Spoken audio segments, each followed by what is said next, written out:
Avec la perspective d'un grand débat au Parlement sur l'immigration, puis d'un projet de loi, beaucoup de chiffres circulent sur le sujet, et notamment sur la question du lien entre insécurité et immigration. S'appuyant sur les statistiques, Gérald Darmanin, mais aussi Emmanuel Macron, ont fait sauter ce tabou. Il y a en effet une réalité factuelle, mais qui mérite quelques explications. Les statistiques sont claires.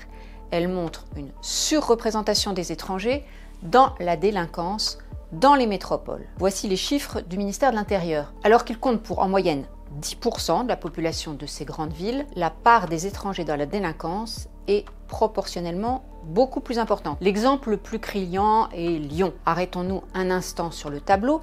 À Lyon, 44% de la délinquance et de la criminalité constatée est le fait d'étrangers. Ces étrangers représentent même 61% des personnes mises en cause pour des atteintes aux biens, par exemple des vols, et 35% des atteintes aux personnes, c'est-à-dire des faits de violence.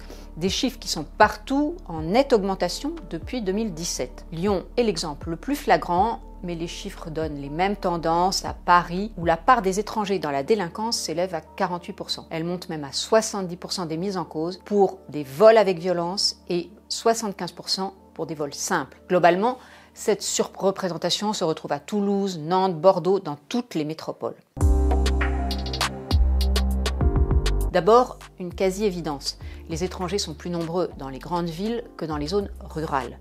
Selon un rapport de France Stratégie de juillet 2020, 8 immigrés sur 10, on parle là d'immigrés, pas d'étrangers au sens strict, vivent dans un grand centre urbain, dont 38% sont à Paris et sa grande agglomération. Globalement, les 2/3 des immigrés vivant en France sont établis en Île-de-France, en région Provence-Alpes-Côte d'Azur et en Rhône-Alpes. Deuxième indicateur important, dans notre tableau, il s'agit, selon la terminologie du ministère de l'Intérieur, de mise en cause, c'est-à-dire des personnes qui apparaissent dans une procédure que la police ou la gendarmerie transmettent au procureur, ce qui ne signifie pas que des poursuites seront engagées contre cette personne, et encore moins qu'elle sera condamnée. La surreprésentation des étrangers parmi ces mises en cause peut aussi s'expliquer par le fait qu'ils sont davantage contrôlés par la police.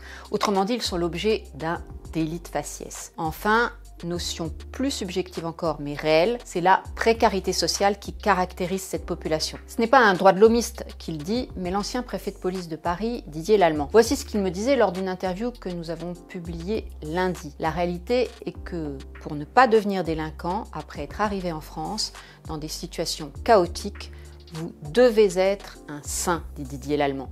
Des personnes arrivent sur le territoire, poursuit-il, ne sont pas reconduites à la frontière pour diverses raisons et n'ont pas le droit de travailler. Il précise encore, qu'ont-elles comme choix travailler au noir, subsister grâce à d'autres ressources illégales? On crée les conditions d'une réalité, insiste Didier Lallement. Gérald Darmanin le théorise. Il est convaincu qu'il n'y a rien de pire que de nier une réalité que les Français ont sous les yeux. Il l'a confié tout récemment à notre journaliste Ludovic Vigogne. Poser ces chiffres sur la table, cela a permis de mettre des mots sur des réalités et les Français, notamment populaires, s'en félicitent, dit Gérald Darmanin. Puis il ajoute, très politique, cela a retiré du carburant à nos oppositions. Avant de se lancer de fait de faire sauter le tabou du lien entre immigration et délinquance, Gérald Darmanin s'était assuré du feu vert d'Emmanuel Macron. Le président de la République a d'ailleurs repris lui-même ces chiffres lors de son interview sur France 2 le 26 octobre. Avec le projet de loi Darmanin, le débat sur l'immigration est à nouveau lancé. Il vaut mieux avoir des idées claires sur les chiffres, vrais ou faux, qui vont l'alimenter.